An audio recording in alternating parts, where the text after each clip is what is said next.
ओम शांति। आज बाप दादा बच्चों से पूछते हैं कि अपने को लवलीएस्ट और लकीएस्ट दोनों समझते हो। तो इसके लिए आज विशेष बाबा ने बताया कि लवली और लकी बनने से क्या अनुभव करेंगे, तो वह भी बताया। और लवली और लकी बनने के लिए मुख्य कौन सी 3 बातों की आवश्यकता है, और वह तीनों बातें ही सहज ही स्वयं में धारण कर सको, तो उसके ऊपर भी आज बाबा ने समझाया है। तो आज हम 27 अप्रैल 72 की अव्यक्त वाणी सुनते हैं। आज की वाणी का सार है लकी और लवली बनने का पुरुषार्थ। अपने को लवलीएस्ट और लकीएस्ट दोनों समझते हो। लवली भी हो और लकी भी हो, यह दोनों ही अपने में समझते हो तो सदा निर्विघ्न लग्न में मग्न अवस्था का अनुभव करेंगे। अगर सिर्फ लकी है लेकिन लवली नहीं है तो भी सदा लगन में मगन रहेंगे, लेकिन निर्विघ्न अवस्था का अनुभव नहीं करेंगे। और सिर्फ लवली है, लकी नहीं, तो भी जो अवस्था सुनाई उसका अनुभव नहीं कर पाएंगे। तो देखो बाबा क्या कहते हैं कि इसीलिए दोनों की आवश्यकता है। लवली और लकी दोनों की प्राप्ति के लिए मुख्य 3 बातें आवश्यक हैं। अगर यह तीनों बातें अपने में अनुभव करेंगे तो लकी और लवली जरूर होंगे। वह 3 बातें कौन सी है जिससे सहज ही यह दोनों स्थिति अनुभव कर सकते हो। लक को बनाया भी जा सकता है व बना हुआ होता है। अपने को लकी बना सकते हो व पहले से ही जो लकी बने हुए हैं वही बन सकते हैं। अपनी लक बनाई जा सकती है व बनी हुई के ऊपर चलना होता है। तकदीर को चेंज कर सकते हो व नहीं। अनलकी से लकी बन सकते हो। लक बनाने के लिए पुरुषार्थ की मार्जिन है। तो किसी ने कहा कि हाँ, तो देखो बाबा क्या कहते हैं कि तकदीर जगा कर आए हो व तकदीर जगाने के लिए आए हो। तकदीर जो जगी हुई है वह साथ ले आए हो ना, फिर क्या बनाएंगे। तकदीर जो जगा कर आए हैं उस अनुसार ही बाप के बने हैं, लेकिन बाप के बनने में ही तकदीर की बात है ना। तकदीर बनाकर भी आए हैं और बना भी सकते हैं। ऐसे जब कोई बात पर ज़्यादा पुरुषार्थ कर लेते हो तो अपने अंदर से कब संकल्प आता है कि मेरी तकदीर में तो यही देखने में आता है। पुरुषार्थ के बाद भी सफलता नहीं होती है तो समझते हो ना, तकदीर में यह ऐसा है। सफलता न मिलने का कारण क्या है। अपनी रीति से पुरुषार्थ किया फिर भी सफलता नहीं मिलती तो फिर क्या कहते हो। तो देखो बाबा कहते हैं कि ड्रामा में ऐसा ही है, तो ड्रामा का बना हुआ लक ही ले आए हो ना। पुरुषार्थी को कभी भी यह नहीं समझना चाहिए कि मेरे पुरुषार्थ करने के बाद कोई असफलता भी हो सकती है। सदैव ऐसे ही समझना चाहिए कि पुरुषार्थ जो किया वह कभी भी व्यर्थ नहीं जा सकता। अगर सही प्रकार से पुरुषार्थ किया तो उसकी सफलता अब नहीं तो कब मिलनी जरूर है। असफलता का रूप देखकर समझना है कि यह परीक्षा है। इससे पार होने के बाद परिपक्वता आने वाली है। तो वह असफलता नहीं है, लेकिन अपने पुरुषार्थ के फाउंडेशन को पक्का कराने का एक साधन है। कभी भी कोई चीज़ को मजबूत करना होता है तो पहले उसके फाउंडेशन को ठोका जाता है, ठोक ठोक कर पक्का किया जाता है। वह ठोकना ही परिपक्वता का साधन है।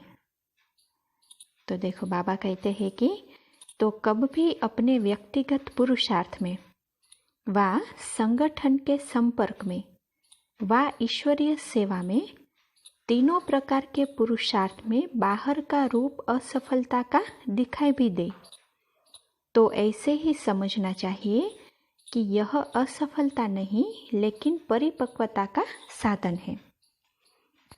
जैसे सुनाया था कि तूफान को तूफान न समझकर एक तोहफा समझना चाहिए। नैया में झोंके आते हैं लेकिन वह आगे बढ़ाने का एक साधन है।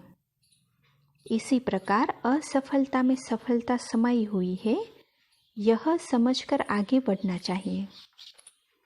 असफलता शब्द ही बुद्धि में नहीं आना चाहिए अगर पुरुषार्थ सही है तो। अच्छा, सुना रहे थे कि लकी और लवली बनने के लिए 3 बातें आवश्यक है, वह कौन सी? पहले सोचो लक कैसे बन सकता है।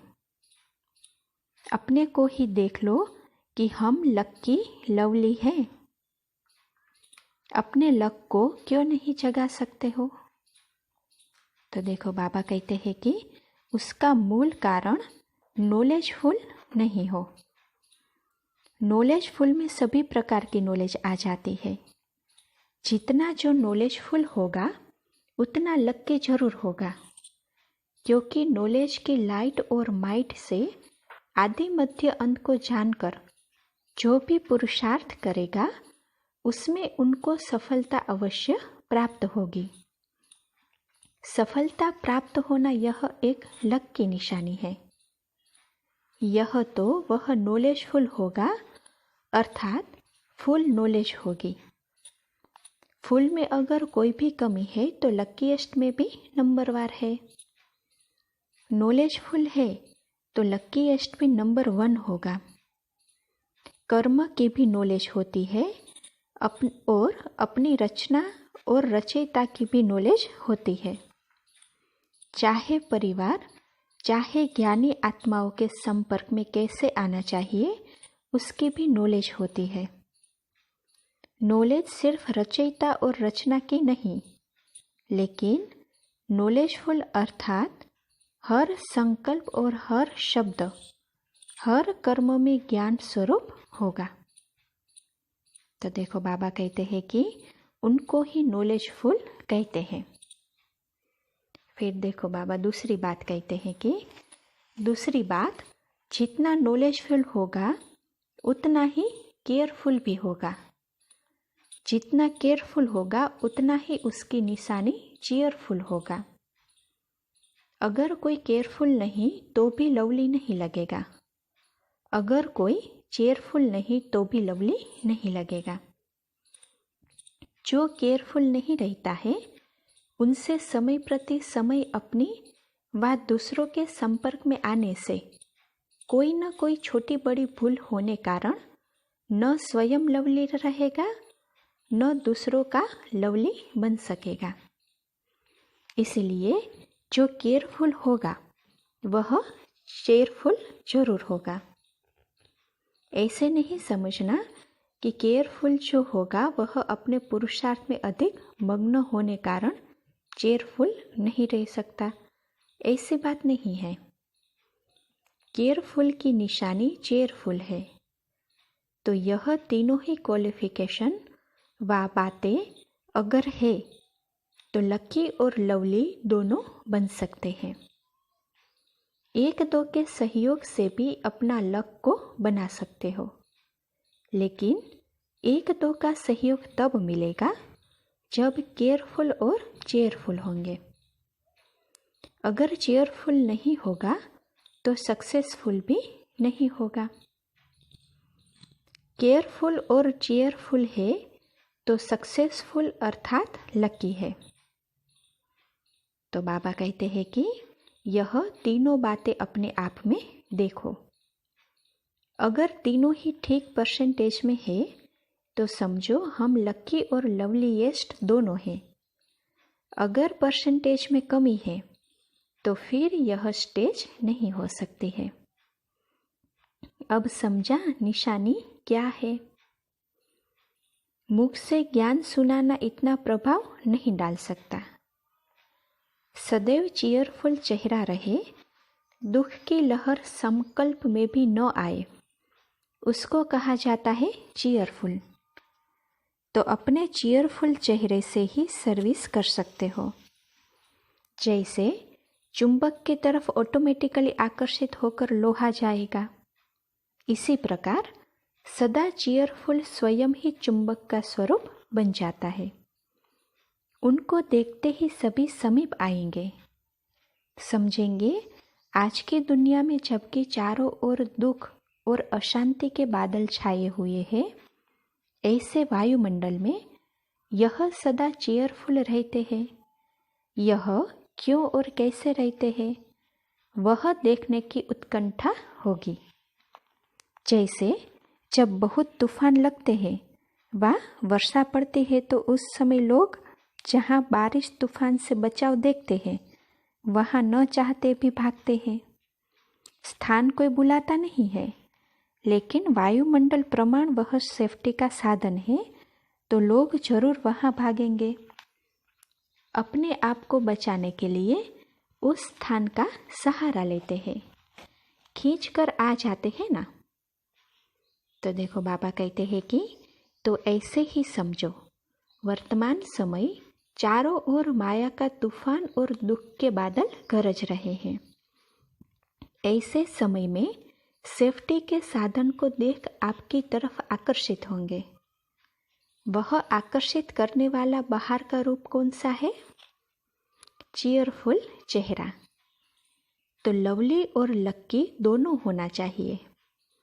कहाँ कहाँ नॉलेजफुल है, केयरफुल भी है, लेकिन चीयरफुल नहीं।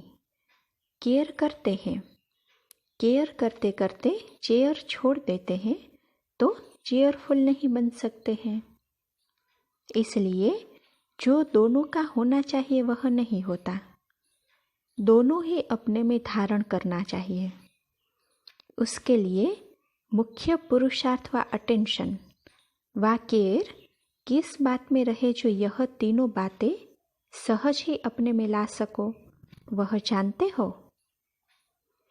केयरफुल तो होना ही है, लेकिन मुख्य केयर किस बात की रखनी है? केयरफुल किन किन बातों में होते हैं? तो भिन्न भिन्न सभी ने उत्तर दिए। तो देखो अभी बाबा क्या कहते हैं कि बाप ने क्या केयर किया जिससे ऐसा बना, वह मुख्य बात कौन सी है? आप लोगों की जो महिमा गाई जाती है वह पूरी वर्णन करो। सर्वगुण संपन्न, 16 कला संपूर्ण, संपूर्ण निर्विकारी, मर्यादा पुरुषोत्तम। जब मर्यादाओं का उल्लंघन होता है तब ही केयरलेस होते हो। आप लोगों के संपूर्ण स्टेज का जो गायन है, जैसे सीता को मर्यादा की लकीर के अंदर रहने की आज्ञा दी और कोई लकीर नहीं दी, लेकिन यह मर्यादा ही लकीर है। तो देखो बाबा कहते हैं कि अगर ईश्वरीय मर्यादाओं की लकीर से बाहर निकल जाते हैं तो फकीर बन जाते हैं। अर्थात जो भी कोई प्राप्ति है उससे भिखारी फकीर बन जाते हैं। फिर चिल्लाते हैं, जैसे फकीर चिल्लाते हैं, 2 पैसा दे दो, कपड़ा दे दो। ऐसे ही जो मर्यादा की लकीर का उल्लंघन करते हैं उनकी स्थिति फकीर के समान बन जाती है। वह कहेंगे कृपा करो, आशीर्वाद करो, सहयोग दो, स्नेह दो, तो गोया फकीर हो गया ना। लेकिन मेरा अधिकार है, उनको कहेंगे बालक और मालिकपन। अधीन होकर मांगना, फिर कोई भी चीज़ मांगने वाले को फकीर ही कहा जाता है। तो यह जो मर्यादाओं की लकीर है उससे अगर बाहर निकलते हो तो फकीर बन जाते हो, फिर मदद लेनी पड़ती है। वैसे तो जो भी बाप के बच्चे बने हैं तो लकी भी है, लवली भी है, वह स्वयं ईश्वरीय कार्य में मददगार है, न कि मदद लेने वाले हैं। आप लोगों का मददगार बनने का चित्र भी है, मदद मांगने का नहीं है। भक्तों का चित्र मांगने का ही होता है। बालक सो मालिक जो है वह सदैव मददगार है। जो स्वयं ही मददगार है वह मदद मांग नहीं सकते, वह देने वाले हैं, न कि लेने वाले। दाता कब लेता नहीं है, दाता देने वाला होता है। तो अपने आप को एक ही बाप अर्थात राम की सच्ची सीता समझकर सदा मर्यादाओं की लकीर के अंदर रहे, अर्थात यह केयर करे तो केयरफुल रहेंगे।